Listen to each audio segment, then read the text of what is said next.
ان کے ساتھ گھناؤنی اور ناپاک حرکتیں کی جا رہی ہے۔ اے افسوس ہم اس ماں پر ظلم و زیادتی کے برسات کرتے ہیں جس ماں نے 9 ماہ پیٹ میں رکھا، جس ماں نے درد سے برداشت کی، جس ماں نے 2 سال تک دودھ پلایا، جس ماں نے بچہ کے خاطر مصیبتیں برداشت کی، جس ماں نے بچہ کے پریشانی کو اپنی پریشانی سمجھا۔ مجھے بتاؤ تو صحیح، کیا والدین کا حق یہی ہے کہ ان پر ظلم و زیادتی کے برسات کیے جائے؟ کیا ان کے ساتھ گھناؤنی اور ناپاک حرکتیں کی جائے؟ کیا ان کے ادب و احترام کو پامال کیا جائے؟ ہرگز نہیں، ہرگز نہیں، یہ ان کا حق نہیں ہے۔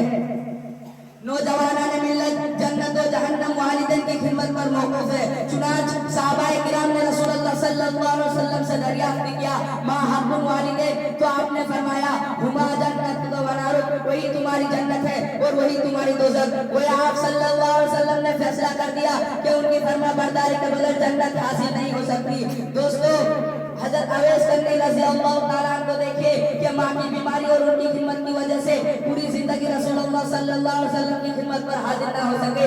پیارے نبی صلی اللہ علیہ وسلم کو ان کا یہ طریقہ اتنا پسند آتا ہے کہ صحابہ کرام کے سامنے ان کی تعریف فرماتے ہیں۔ مزید اپنے صحابہ سے یہ بھی دریافت کرتے ہیں کہ اگر تمہاری اس سے ملاقات ہو جائے تو استغفار کی دعائیں کرانا۔ اور حضرت عمر فاروق رضی اللہ تعالیٰ عنہ کو اپنا پیراہن مبارک دے کر یہ بھی فرمایا کہ انہیں دے کر اپنے لیے اور میرے لیے بھی دعا کرانا۔ اللہ اکبر، کیا شان ہے خدمت کی۔ دوستو آج کا نوجوان بیوی کی محبت اور ان کی اداؤں سے مرغوب ہو کر والدین کو ٹھکرا دیتا ہے، بیوی کے کہنے پر والدین کو دھمکیاں دیتا ہے، بسا اوقات مار پیٹائی تک حد کر دیتا ہے۔ کیا آپ برے نہیں ہوں گے؟ یقیناً ہوں گے۔ تو یاد رکھیے ہماری اولاد بھی وہی معاملہ کریں گے۔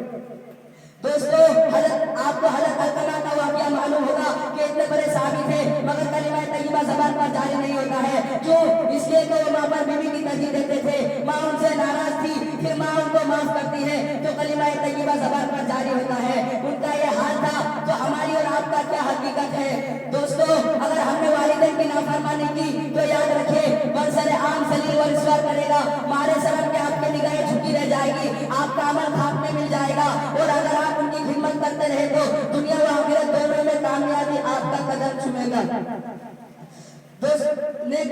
حضرات نیک کام کے فوائد، والدین کی خدمت کے بھی کچھ فوائد ہیں۔ چنانچہ کوئی شخص والدین کی خدمت کے لیے نیند کو نیند نہ سمجھے، آرام کو آرام نہ سمجھے، بیوی بچوں کی خوشی پر والدین کی خوشی اور خدمت کو مقدم رکھتا ہے، تو میں دعوے کے ساتھ کہہ سکتا ہوں کہ اس سے اس کی زندگی سنور جائے گی۔ زندگی میں جہاں جانب سے راحت و آرام کا دخول ہونے لگیں گے، موت کی حالت میں کلمہ طیبہ پڑھنا نصیب ہوگا، جنت جیسی بڑی دولت حاصل ہوگی، قیامت کے دن اس کا نام بلند ہوگا، علم پر بڑھوتری ہوگی۔ معزز سامعین، اسی پر بس نہیں بلکہ ان کی خدمت سے رزق و عمر میں اضافہ ہوتا ہے، ان کی خدمت جہاد سے افضل ہے، ان کی خدمت ماں باپ کی رضامندی تو اللہ تعالیٰ کی رضامندی، اللہ تعالیٰ کے نزدیک تمام